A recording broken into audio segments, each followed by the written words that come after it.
Good morning, the time has just gone 8:33. You are watching and listening to Breakfast with Ellie and Martin. Good morning to you. Yes, even if you're in Mauritius, Yeah. as some of our viewers are.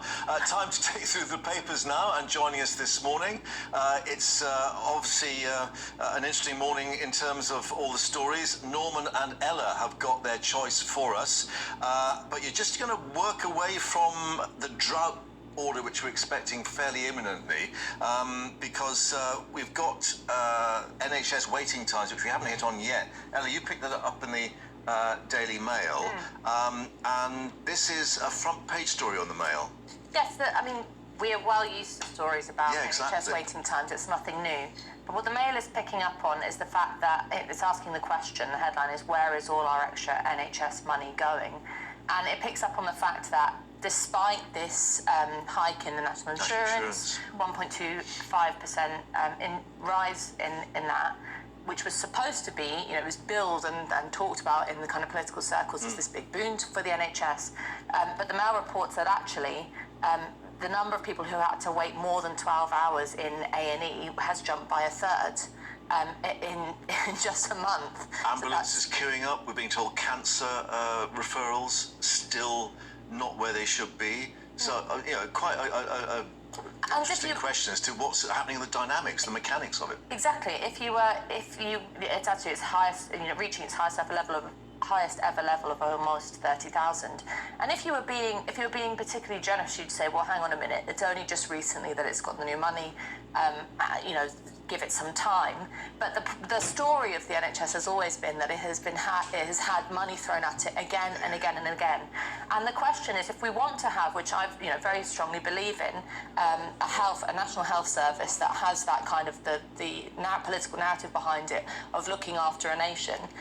If you're simply throwing what sounds like throwing money down the drain because nothing is changing, then you have to look at the structure of the NHS and where the makeup of it, how it works.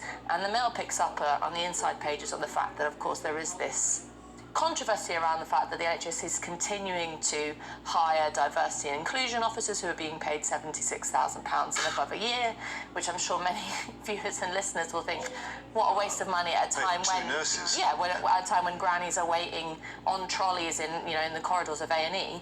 But there's also a question of what is the NHS meant to do for us? I think it's become this incredibly bloated institution that spends a lot of its time telling us what to eat or having kind of certain campaigns that are overtly political and not necessarily related to health, and not spending the money on seeing cancer patients, emergency care, paying nurses, employing more GPs, that kind of thing.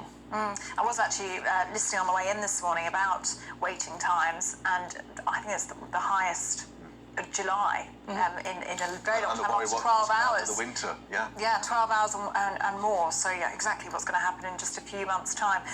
Norman, let's go over to you, shall we? In the Times, Johnson calls in lawyers to save seat. Tell us more about this. This is an interesting story which appears not to be in the other papers, but the Times have allocated a whole page to it, quite rightly in my view, which is a suggestion that Boris Johnson is taking legal advice over the investigation by the Privileges Committee, which is considering whether he is in contempt of Parliament. Just to remind your listeners and viewers that the police issued 126 fines for breaching coronavirus laws in Downing Street, and at the time the Prime Minister Boris Johnson told the Commons that, quote, all guidance was followed in number 10 and, quote, no COVID rules were broken, unquote. Well, it seems to me that's probably going to land them in some hot water. And that's technically in contempt of Parliament, I think is the phrase. And the committee's decided, the committee, which is cross-party, by the way, has decided that it doesn't matter whether it was knowledgeably in contempt of Parliament or accidentally in contempt of Parliament, it comes to the same thing. Now, the reason that he's calling on lawyers is because if the Privileges Committee issues a penalty above a certain level, then that enables his constituents in the Ruislip to then begin a recall petition, which could actually lose him his seat. There was a suggestion that Keir Starmer had been quite clever as a lawyer in actually the way that was put to Parliament to pass on that particular issue of whether he did it knowingly or not. So you didn't have to prove that you'd done it knowingly for the thing to still stick. Yes, taking advice from Commons officials, it says in the paper here, the committee has concluded that, quote, intention is not necessary for a contempt to be committed. So under those circumstances, it looks to me, I have to say, like an open and shut case. We shall see, right. Ella, I'm afraid we're going to have to go back to drought. And we were touching upon this with John Hammond, the meteorologist, a little bit earlier, and he was talking about the dangers of if this dry spell continues and what that might mean next year, because this is in the Telegraph, isn't it, that the drought may last a lot longer than just this week. Yes, well, it is depressing to talk about it again, but then again, it's the story of the day. Yeah. Across the show this morning, you've been covering people's nice interviews with people's gardens, and obviously we think about the individual impact of drought to us, but there is also the question of food and harvests and what happens with farming. I've just actually looked at social media and seen that Jeremy Clarkson has tweeted, become famous for his farming. Diddley Squat. Yes, and he's got Diddley Squat. Maybe. Well, he's had to stop his harvesting because of the risk of fires, and that is the case for many farms across the country at the moment. That you either simply can't break into the ground, and there's questions of the kind of crops that have to then be planned for next year. It's simply too dry to do that, and so it comes back to, in a previous round of the papers, I mentioned the fact that Portsmouth Water has just got its 120 million bid for putting in the first reservoir in the south of England since 1973. So, and the Telegraph here picks up on the fact that reservoirs are at an all-time low, that there has simply not been enough infrastructure in relation to this. But it's also, I just wanted to pick up on, the Telegraph points out that the last drought was in 2018 and lasted until 2019. Was it? Yes, really? and because there was rain early on, there wasn't the need for a hose pipe ban. I see, because we had the rain over the winter previously. But there was a drought, and there was if you remember back in 2010 and 2012, there were very serious droughts which did result in hose pipe bans. The point I'm trying to make is that it's a bit like many of these crises that we keep facing, whether it's flooding or drought in this country, is that these things shouldn't hit politicians smack in the face like a surprise. We've been here before. This is actually Norman mentioned in closer to 6 o'clock, that this is a trend that we've known about for a very long time in terms of the climate changing and weather patterns changing. Can someone please do something about it? Well, how about panic buying some water? That's what we could do.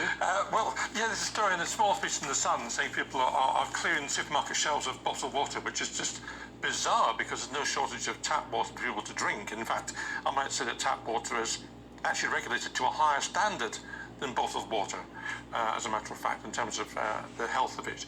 So, I mean, this is bizarre, but it takes me back, actually, Mark, to 1970 something or other, when there was a panic buying of sugar. There was a sugar shortage, allegedly, in 73, and people started buying huge amounts of sugar. And then there was a rumour there was a salt shortage, and people were buying huge... I mean, I was working as a young lad there in the shop. People were coming in and buying 10 or 20 drums of sacks of salt. And even as a young lad, I was saying to them, that's going to last you your whole lifetime. How much salt can you get through?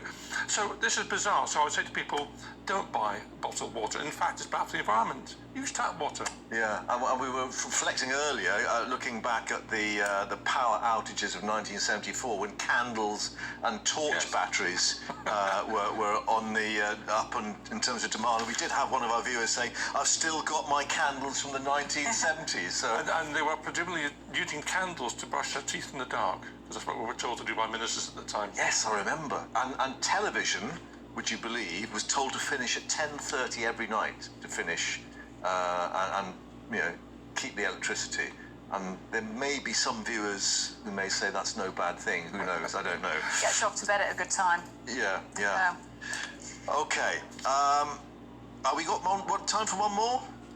I've got Norman on cars. Oh, the manual cars. This- I don't understand this. I thought automatic cars were on the up because we've got all the electric cars coming in. They're all automatic. That's right. But of course, the thing is, if you get a license to drive a manual car, you can also drive an automatic, but not the other way around.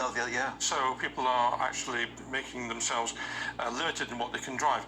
The figure in the paper here in the Daily Star suggests that 29% of learner drivers are now opting to learn in automatic vehicles, up from 13% last year. Do that hill start? Do you want the hill start you had to do? Well, I mean, absolutely. And I have to say that I find driving an automatic more difficult than driving a manual car. And as a left-handed person, It's one of the few things in the world that's designed for people like me. Oh, of course. Ah.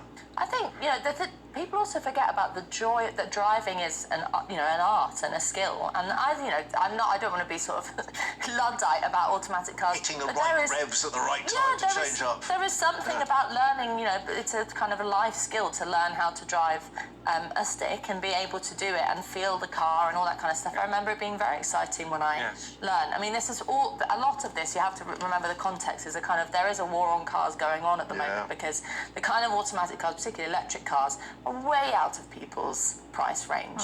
And there is a kind of demonisation of driving at the moment, which I think isn't across the papers. Actually, there's just been stories saying that New York is going to bring in a congestion charge. So the idea of ULEZs and congestion charges and clampdowns on driving is spreading. Or even smart cars that automatically. The speed is regulated by things on the side of the road. Well, not my car. My car is a 1971 Triumph Herald convertible, which is definitely a manual car. And I should say that when I went to New York and mentioned New York in 1981, and I wanted to hire a car, and I was conscious that the Americans had automatic cars, so I went into this place to hire a car, and said, "Well, do you have one with manual gears?" And this guy with a kind of rather plump American with a cigar hanging out his mouth said, "What do you mean, stick shift?" And I said, "I suppose so." He said, "Try the museum." Oh, ouch. Yeah. Triumph Herald. You haven't got a Vitesse with a 6 litre. I did have a Vitesse before, but I like the Heralds better. There we are, you'd like that. Thank you both for the moment. More from me a little later, of course. Yeah, Norman and Ella, thank you very much.